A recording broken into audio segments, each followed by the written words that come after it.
Mo Volans, and we're looking at the HG-2, a close collaboration between Black Box Analog Design and Brainworks. This is a faithful recreation of the original HG-2 hardware and is essentially a fully loaded tube toolbox, giving you a vast array of different tube tones and harmonics. The HG-2 is capable of providing everything from subtle saturation on your master bus to full-on tube crunch for drums and everything in between. The interface is really well laid out and intuitive, as you can see, so let's jump straight into our first example and we'll run through the controls as we go. So I've got a really simple rock session here in Logic that I'm starting to mix, and I've got the Black Box HG-2 across the drum bus at the moment. Now I'm going to bypass the HG-2, we'll take a listen to the drums in their dry state, then I'll bring the HG-2 in, and then we'll take a look at how the patch is made up.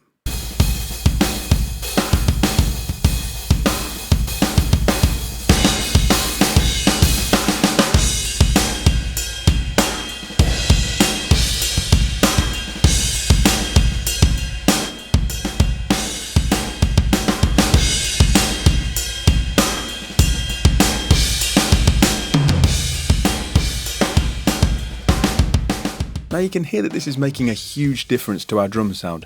Not only is it making things more aggressive, upfront and punchy, but it's adding extra air and high-end clarity. So how are we doing this? Well, first of all, I've got the pentode and triode gains dialed up pretty high. Now this is going to give us different flavours of harmonics, and these interact with each other to make everything more colourful and exciting.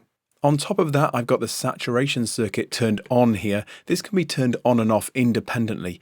And then we've got the saturation frequency switched to high. This means the saturation circuit is only affecting the upper mids and high frequencies. And that's that really upfront sound you can hear on the cymbals and overheads. If we were to switch this to flat, it would affect the entire frequency range, and in low, it would affect low mids and low frequencies. On top of that, we've got the air circuit punched in, and we've got this set to about 40%, adding even more high-end clarity. I then turn down the output to compensate for some of the gain added. This time, let's try switching the saturation frequency and turn the gain up so you can hear the different flavors that can be achieved.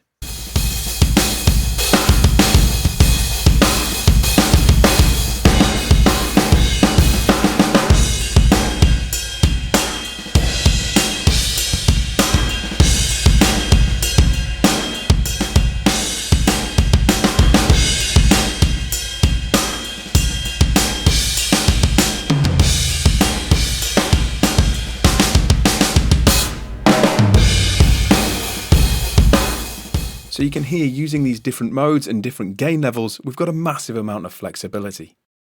For this example, let's take a look at something a little different. I've got two soft synth layers here making up a synth bass part.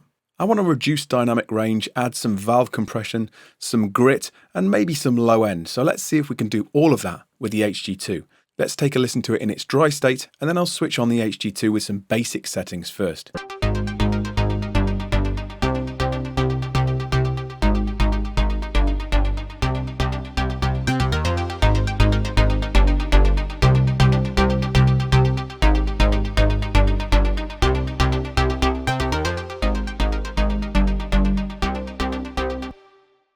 Now you can hear, by engaging the HG-2 here with the pentode and triode gains slightly bumped, we're getting more attitude and those harmonics are really going to work.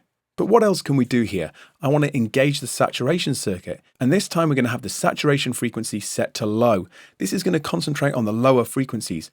I'm also going to engage the alt tube. This gives us a slightly more aggressive model in the saturation circuit and makes things even more upfront. I've got the saturation gain turned to around 45%. So let's take a listen, first bypassed, and then I'll bring it in.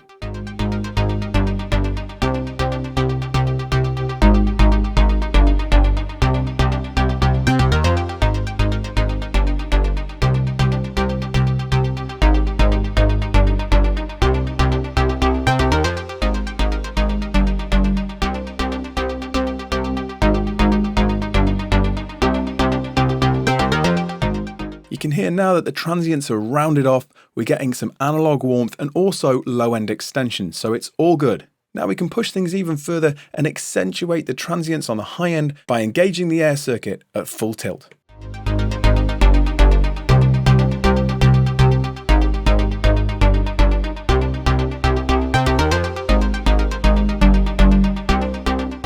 So far, we've only looked at the HG-2 processing elements in the mix, but it's just as at home on the master bus. So we've come back to our simple rock project and we're going to take a look at the HG-2 processing the entire mix.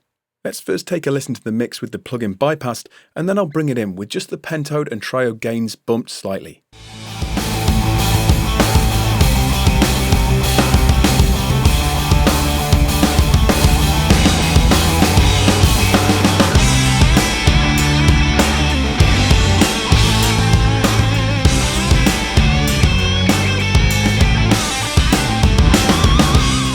So the difference here is subtle but very apparent. It gives everything a lift, it adds perceived volume and slight tube compression, which is great for mastering. So let's say we want to push things a little harder and actually add some saturation to our master bus. We can do this by utilising some of the other software-only features. I've gone ahead and engaged the saturation circuit. We're dialed in at around 40 to 50% and we're in low saturation frequency mode, so we're only going to be affecting the low frequencies and the lower mids. The pentode and triode gains are at the same amount that they were in the previous example, but I've also engaged the air circuit, and again we're dialed in at around 50%. On top of this, I've increased the density control to around 40%. This is going to drive the tubes harder. I've also reduced the mix control to 60%. This is actually going to give us a nice mix between the dry and the wet signal. Of course, you can use this feature in any situation that calls for parallel processing right within the plugin. Now let's take a listen to this bypassed, and then I'll switch it on.